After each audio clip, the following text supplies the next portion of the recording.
بسم اللہ الرحمن الرحیم۔ حضرت بی بی فاطمہ رضی اللہ تعالی عنہ کا معجزہ۔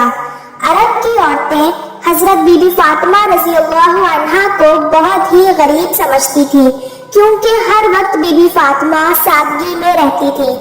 اس لیے عرب کی عورتیں بی بی فاطمہ کو بہت ہی غریب سمجھتی تھی۔ وہ یہ سمجھتی تھی کہ پاک بی بی کے پاس کچھ بھی نہیں ہے۔ حضرت بی بی فاطمہ رضی اللہ عنہا کی سخاوت کی باتیں وہاں کچھ عورتیں کرنے لگی۔ ان عورتوں میں سے ایک منافق عورت بولی کہ میں نہیں مانتی کہ بنت رسول اللہ کے پاس کوئی معجزہ ہے یا کوئی دولت ہے، وہ ہر وقت سادگی میں رہتی ہیں۔ اس بات کو جاننے کے لیے وہ عورت حضرت بی بی فاطمہ رضی اللہ تعالی عنہا کے گھر پہنچی تو آپ نے دروازہ کھولا، اس عورت کو اندر بلایا، گھر میں بٹھایا تو وہ عورت بولی، اے بنت رسول اللہ، آپ کی سخاوت کے چرچے سرے عام ہو رہے ہیں، آج میں بھی چاہوں گی کہ آپ مجھے بھی کچھ دکھائیں۔ حضرت بی بی فاطمہ رضی اللہ عنہا فرمانے لگی کہ اللہ تبارک و تعالی نے ہر انسان کو وہ عطا کیا ہے جو اس کے لیے بہتر ہے۔ پاک بی بی فرمانے لگی، اے عورت، وہ نعمتیں دیکھو جو اللہ تبارک و تعالی نے تمہیں جسم کی صورت میں عطا کی ہیں، ان نعمتوں کے آگے دنیا کی دولت کچھ بھی نہیں ہے۔ وہ عورت حضرت بی بی فاطمہ رضی اللہ عنہا کی باتوں پہ ہنسنے لگی اور کہنے لگی کہ میں آپ کے گھر پہ دولت دیکھنے آئی ہوں کہ آپ کے پاس کتنی دولت ہے۔ وہ عورت کہنے لگی کہ آپ مجھے کچھ بھی معجزہ یا دولت دکھا دیں تو میں مان جاؤں گی کہ آپ کے والد اللہ کے رسول ہیں اور آپ کا خاندان سچا ہے۔ حضرت بی بی فاطمہ رضی اللہ عنہا نے فرمایا کہ وہاں پہ میرا مصلی رکھا ہے جس پر میں نماز پڑھتی ہوں، اس کو ہٹا کر دیکھو، تمہیں تمہاری مراد مل جائے گی۔ وہ عورت جیسے ہی بی بی فاطمہ کے حجرے میں پہنچی اور اس نے مصلی ہٹایا، وہ عورت کیا دیکھتی ہے کہ مصلی کے نیچے بہت ہی لاتعداد خزانہ پڑا ہوا ہے، ہیرے جواہرات اور کافی سارا سونا تھا، جو وہ دیکھ کر حیران ہو گئی۔ وہ جیسے ہی جواہرات نکالتی رہی، خزانہ ویسے کے ویسا ہی رہا۔ وہ عورت جیسے ہی بی بی فاطمہ کے سامنے آئی تو حضرت بی بی فاطمہ رضی اللہ عنہا اس عورت کو مسکرا کے دیکھنے لگی اور وہ عورت پاک بی بی کو بہت ہی حیرت سے دیکھنے لگی۔ وہ عورت بی بی فاطمہ سے کہنے لگی کہ آپ کون ہیں؟ آپ تو اتنی سادگی میں رہتی ہیں، آپ کا لباس اتنا سادہ ہے اور آپ کے پاس اتنی دولت ہے، میں تو یہ سوچتی تھی کہ آپ کے پاس دنیاوی دولت نہیں ہے، تبھی آپ اتنی سادگی میں رہتی ہیں۔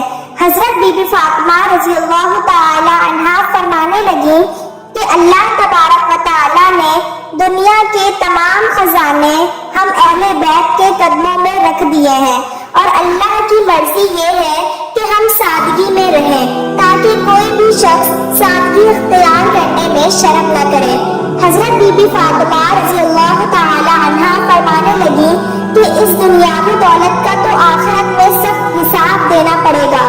جیسے ہی اس عورت نے آپ کا اخلاق اور معجزہ دیکھا تو وہ قدموں میں گر پڑی۔ وہ عورت رو کر کہنے لگی کہ اے بنت رسول اللہ، مجھے معاف کر دیجئے، آپ کے والد اللہ کے رسول ہیں، میں اس بات کو تسلیم کرتی ہوں کہ آپ کا گھر اور آپ اللہ کے بہت قریب ہیں اور آج میں بھی اسلام قبول کرتی ہوں۔ سلام ہو حضرت بی بی فاطمہ الزہرا رضی اللہ تعالی عنہا کی سخاوت پر، جس کو کفار بھی دیکھ کر مسلمان ہو جاتے تھے۔ سبحان اللہ۔ حضرت بی بی فاطمہ رضی اللہ عنہا کے پاس جو کچھ بھی تھا وہ آپ نے اللہ تبارک و تعالی کی راہ میں دے دیا اور اپنے پاس کچھ بھی نہ رکھا۔ حضرت بی بی فاطمہ رضی اللہ عنہا گھر کے سارے کام اپنے ہاتھوں سے کیا کرتی تھی، گھر میں بچوں کی پرورش بھی کرتی تھی اور سارا دن چکی میں آٹا پیسا کرتی تھی۔ ہر وقت بی بی فاطمہ سادگی میں رہتی تھی۔ ایک عورت حضرت بی بی فاطمہ رضی اللہ تعالی عنہا کے پاس آئی اور کہنے لگی، اے بنت رسول اللہ، میرے 3 سوال ہیں۔ پہلا یہ کہ کوئی ایسا عمل ہے جس سے انسان کے سارے گناہ معاف ہو جائے؟ اور دوسرا سوال، اللہ تبارک و تعالیٰ کے نزدیک سب سے افضل کون سا گھر ہے؟ اور تیسرا سوال یہ ہے کہ انسان اور جنت کے درمیان کتنا فاصلہ ہے؟